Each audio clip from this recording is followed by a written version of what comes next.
সুপ্রিয় দর্শক, স্বাগতম জানাচ্ছি সর্বশেষ আপডেট বাংলা সংবাদে। শুরুতেই জানিয়ে দেব সংবাদ শিরোনাম, এরপর থাকছে বিস্তারিত। শুরুতেই জানিয়ে দেব, খুব দ্রুতই দেশে ফেরার ঘোষণা হাসিনার, আতঙ্কে ইউনুস। বিস্তারিত থাকছে প্রতিবেদনে।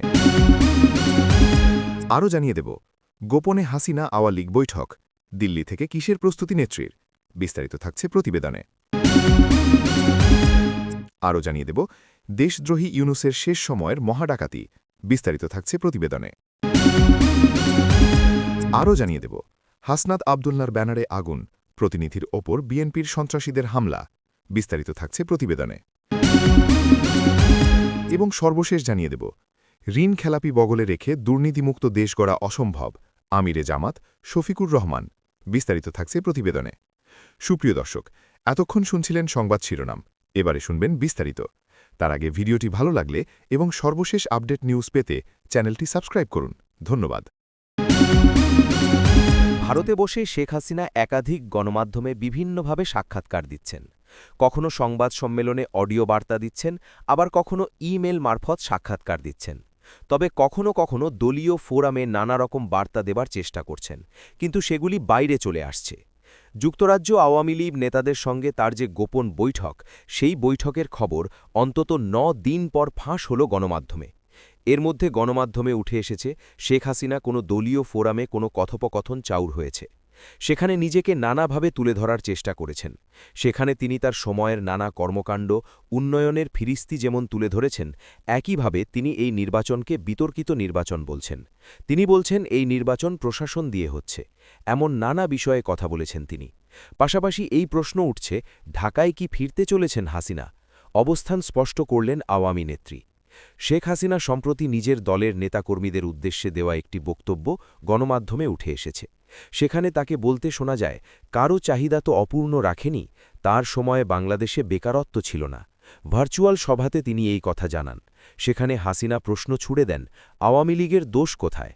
তিনি নিজের শাসনামলের ১৫ বছরের উন্নয়নের খতিয়ান তুলে ধরেন। পাশাপাশি তিনি বলেন, ১৫ বছর দেখুন আর ১৫ মাস দেখুন, তবেই বোঝা যাবে তখন কি হয়েছে আর এখন কি হচ্ছে। তিনি বলেন, ২০২৪ জুলাই থেকে মোহাম্মদ ইউনুসের আক্রমণ অত্যাচার চলছে, এমনকি পরিবারের সদস্যরা রেহাই পান না। তিনি উল্লেখ করেন, ইউনুস ক্ষমতা দখল করার জন্য একটার পর একটা হত্যাকাণ্ড ঘটাচ্ছেন, মানুষের ওপরে নির্যাতন করছেন। সমস্ত সরকারি প্রতিষ্ঠান থেকে শুরু করে সরকারি দপ্তরে আগুন লাগিয়ে দেওয়া হচ্ছে, ভাঙচুর চালানো হচ্ছে। তিনি বলেন, বাংলাদেশে আইনের যা অবস্থা, তারা বিচার চাওয়ার কোনো জায়গা নেই।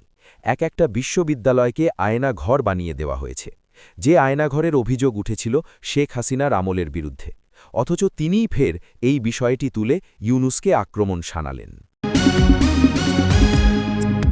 এদিকে আগামী ১২ ফেব্রুয়ারি বাংলাদেশে ত্রয়োদশ জাতীয় নির্বাচন, হাতে আর বেশি দিন নেই। পদ্মাপাড়ের সাধারণ নির্বাচন নিয়ে কৌতূহলের পারদ ক্রমশই চড়তে শুরু করেছে। এই নির্বাচন অনুষ্ঠিত হচ্ছে বাংলাদেশের সবথেকে বৃহত্তম একটি রাজনৈতিক দলকে বাদ দিয়েই। এই ভোট নিয়ে বেশ কয়েকটি প্রশ্ন উঠতে শুরু করেছে। প্রথম প্রশ্ন, ১২ ফেব্রুয়ারি নির্বাচন হবে তো? প্রশ্ন ওঠার কারণ, শোনা যাচ্ছে বাংলাদেশে বিশেষ একটি রাজনৈতিক গোষ্ঠী এই নির্বাচন বানচাল করার চেষ্টা চালাচ্ছে। অপরদিকে তদারকি সরকার প্রধান মোহাম্মদ ইউনুস চেষ্টা চালিয়ে যাচ্ছে ক্ষমতায় টিকে থাকার। ক্ষমতায় টিকে থাকার জন্য তিনি জামাত এবং সেনাবাহিনীর সঙ্গে যোগাযোগ রেখে চলেছেন। বাংলাদেশের ভোট নিয়ে যেমন কৌতূহল বাড়ছে ভোটের দিন এবং ভোট পরবর্তী পর্বে আওয়ামী লীগের সম্ভাব্য ভূমিকা নিয়েও। হাসিনা ইতিমধ্যে দলীয় কর্মীদের নির্দেশ দিয়েছেন তারা যেন ভোটের দিন বুথে না যান। বঙ্গবন্ধু কন্যা মনে করছেন তার দল ভোট বয়কট করলে নির্বাচন প্রশ্নবিদ্ধ হবে, ভোটের ফলাফলকে আন্তর্জাতিক মহল স্বীকৃতি দেবে না। এই কৌশল কতটা ফলপ্রসূ হয় সেটা দেখার। এই অবস্থায় হাসিনা দিল্লিতে একটি বৈঠক করেন। তার সঙ্গে সাক্ষাৎ করেছেন যুক্তরাজ্য আওয়ামী লীগের একদল নেতা। বৈঠক হয় গত ২১ জানুয়ারি। হাসিনার সঙ্গে দেখা করেন যুক্তরাজ্য আওয়ামী লীগের সভাপতি জালাল উদ্দিন, সাধারণ সম্পাদক সৈয়দ সাজিদুর রহমান ফারুক, যুগ্ম সাধারণ সম্পাদক ও সিলেট সিটি কর্পোরেশনের সাবেক মেয়র আনোয়ারুজ্জামান চৌধুরী, সাংগঠনিক সম্পাদক আহাদ চৌধুরী ও যুক্তরাজ্য যুবলীগের যুগ্ম সাধারণ সম্পাদক জামাল খান। ভারতে এক সপ্তাহের সফর শেষে ২৬ জানুয়ারি তারা লন্ডন ফিরেছেন। প্রধানমন্ত্রী পদ থেকে হাসিনা সরে যাওয়ার পর রাজনৈতিক বিশ্লেষকেরা নানা হিসেব করছিলেন, উঠে এসেছিল নানা মত। কিন্তু কার্যক্ষেত্রে দেখা গেল কোনো হিসেবের সঙ্গেই পদ্মাপাড়ের রাজনীতির মিলছে না। বিশ্লেষকদের ভাবনা এক, আর ঘটছে অন্য কিছু। পদ্মাপাড়ের জাতীয় রাজনীতিতে ঘন ঘন পট পরিবর্তনের প্রেক্ষিতে সব হিসেব মিলছে না। কিছু কিছু ক্ষেত্রে হিসেবে ঠিক উল্টোটা ঘটছে। জামাতের সঙ্গে আমেরিকার সম্পর্ক এতটা হার্দিক হবে সেটা কেউ আন্দাজ করতে পারেনি। আমেরিকা এখন তাদের বাংলাদেশের ক্ষমতায় দেখতে চাইছে। ফলে আগামী দিনে বাংলাদেশ কার দখলে থাকবে সেই প্রশ্নটা ঘুরপাক খাচ্ছে। তারেক জিয়া না শফিকুর রহমান। এই অবস্থায় হাসিনা দিল্লিতে গোপন বৈঠক করলেন। কার হাতে হস্তান্তরিত হবে ক্ষমতার ব্যাটন, তা দেখার জন্য আমাদের আর 10 দিন অপেক্ষা করতে হবে।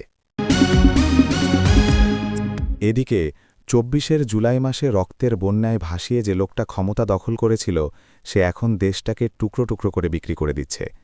মোহাম্মদ ইউনুস আর তার দোসররা জানে তাদের সময় শেষ। ফেব্রুয়ারির নির্বাচন সামনে, তাই এখন যত পারো লুটে নাও, যা পারো বেচে দাও। দেশের ভবিষ্যৎ যেন নতুন সরকার নিয়ন্ত্রণ করতে না পারে সেই ব্যবস্থা করে যাও। এটাই চলছে এখন। একটা অবৈধ সরকার, যার কোনো নির্বাচনী ম্যান্ডেট নেই, যাকে জনগণ ভোট দিয়ে ক্ষমতায় বসায়নি, সে কোন অধিকারে ৩৩ বছরের চুক্তি করছে। চট্টগ্রাম বন্দরের লালদিয়া টার্মিনাল ডেনমার্কের কোম্পানিকে তুলে দেওয়া হলো। নিউ মোরিং টার্মিনাল দুবাইয়ের ডিপি ওয়ার্ল্ডকে দেওয়ার তোড়জোড়। পানগাঁও নদীবন্দর সুইজারল্যান্ডের হাতে ২২ বছরের জন্য। আর সবচেয়ে মজার ব্যাপার, এসব চুক্তিতে কোনো উন্মুক্ত দরপত্র হয়নি।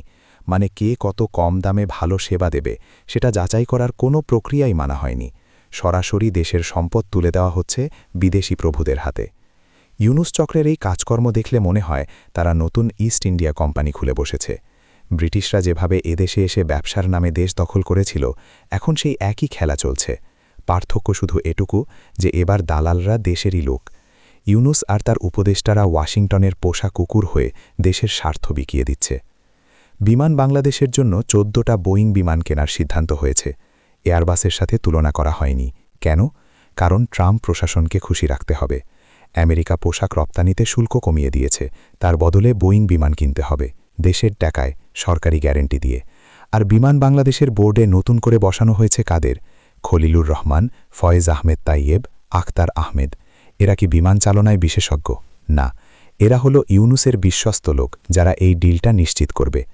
যে লোক গ্রামীণ ব্যাংক দিয়ে গরিব মানুষের কাছ থেকে সুদ নিয়ে কোটিপতি হয়েছে, সে এখন পুরো দেশটাকেই বিক্রি করে দিচ্ছে। জুলাইয়ে হাজার হাজার তরুণের রক্তের বিনিময়ে যে ক্ষমতা দখল করেছে, সেই ক্ষমতা ব্যবহার করে এখন দেশদ্রোহিতা করছে। আর তার সাথে আছে তার দোসররা, যারা নিজেদের ব্যক্তিগত ফায়দা লুটে নিচ্ছে। এটা কোনো সাধারণ সরকারের স্বাভাবিক কাজকর্ম নয়, এটা সুপরিকল্পিত ডাকাতি। দেশের ভবিষ্যৎ বন্ধক রেখে দেওয়া হচ্ছে। পরবর্তী নির্বাচিত সরকার যেন কিছুই করতে না পারে সেই ভাত পাতা হচ্ছে। আর সবচেয়ে লজ্জার ব্যাপার হলো, যে সংস্কারের কথা বলে ইউনুস ক্ষমতায় এসেছিল, সেই সংস্কারের একটাও হয়নি, কিন্তু দেশ বেচাবিক্রির কাজ চলছে পুরো দমে। এদিকে কুমিল্লার দেবিদ্বারে জাতীয় নাগরিক পার্টির এনসিপির দক্ষিণাঞ্চলের মুখ্য সংগঠক ১১ দলীয় জোটের মনোনীত প্রার্থী হাসনাত আবদুল্লার ব্যানার পুড়িয়ে দিয়েছে দুর্বৃত্তরা। একই দিন পৃথক আরেকটি স্থানে কাউসার আলম নামে এনসিপির এক প্রতিনিধির উপর হামলা হয়েছে। হামলায় গুরুতর আহত হয়েছেন তিনি। তাকে উদ্ধার করে উপজেলা স্বাস্থ্য কমপ্লেক্সে ভর্তি করা হয়েছে। সোমবার ২ ফেব্রুয়ারি দেবিদ্বার উপজেলার বুড়ির পাড় এলাকায় সড়কের ওপর টানানো হাসনাতের নির্বাচনী ব্যানার এবং একই দিন উপজেলার বরকামতা এলাকায় এনসিপি প্রতিনিধি কাউসারের উপর হামলা হয়।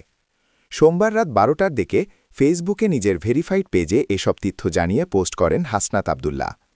ফেসবুক পোস্টে হাসনাত লিখেছেন, দেবিদ্বার উপজেলার বরকামতা ইউনিয়নের ৮ নম্বর ওয়ার্ডের এনসিপির প্রতিনিধি মোহাম্মদ কাউসার আলমকে রাস্তায় একা পেয়ে সন্ত্রাসী দুর্বৃত্তরা পরিকল্পিতভাবে এলোপাতাড়ি ছুরিকাঘাত করে এবং নির্মমভাবে মারধর করে মৃতপ্রায় অবস্থায় রাস্তায় ফেলে রেখে পালিয়ে যায়।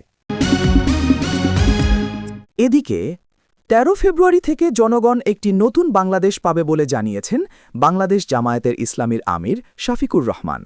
তিনি বলেছেন, জনগণ এবার নির্বাচনে বিএনপিকে লাল কার্ড দেখাবে। রাজার ছেলে রাজা হবে, এই রাজনীতি আমরা চাই না। মেধাবীদের এগিয়ে আসার সুযোগ দেওয়া হবে। কক্সবাজারের মহেশখালী ও কক্সবাজার শহরে নির্বাচনী জনসভায় প্রধান অতিথির বক্তব্যে এসব কথা বলেছেন জামায়াতের আমির। এদিন তিনি চট্টগ্রামের সীতাকুণ্ডেও নির্বাচনী সমাবেশে বক্তব্য দেন। বগলে ঋণ খেলাপি রেখে দুর্নীতিমুক্ত বাংলাদেশ গড়া অসম্ভব মন্তব্য করে শফিকুর রহমান বলেন, আমরা একটি নতুন বাংলাদেশ গঠন করতে চাই। এই বাংলাদেশে প্রজাতন্ত্রের কর্মকর্তা-কর্মচারীরা জনগণের সেবক হয়ে উঠবেন। 12 ফেব্রুয়ারির নির্বাচন জুলাই বিপ্লবের স্বপ্ন বাস্তবায়নের নির্বাচন উল্লেখ করে 11 দলীয় জোটের শীর্ষ নেতা শফিকুর রহমান বলেন, ডাকসু থেকে জাকসু পর্যন্ত তরুণ সমাজ স্পষ্টভাবে জানিয়ে দিয়েছে তারা আর বস্তাপাচা ও পুরনো রাজনীতির সঙ্গে নেই। শহীদ আবু সাঈদ ও শহীদ ওসমান হাদির খুনিদের কোনো ছাড় নেই জানিয়ে জামায়াতের আমির বলেন, তবে কারোর ওপর জুলুম করা হবে না। কেউ যদি অনুতপ্ত হয়ে মূলধারায় ফিরে আসতে চায় তাদের সুযোগ দেওয়া হবে। নারী নিরাপত্তা প্রসঙ্গে জামায়াতের আমির বলেন, মা বোনদের ঘরে, পথে ও কর্মস্থলে সর্বোচ্চ নিরাপত্তা নিশ্চিত করা হবে। মায়ের মর্যাদা দিতে না পারলে জান দিতে প্রস্তুত আছি। চট্টগ্রাম বন্দর নিয়ে শফিকুর রহমান বলেন, বন্দরকে আর কোনো গোষ্ঠীর স্বার্থে ব্যবহার করা হবে না। আগামীতে এই বন্দর জনগণের হবে।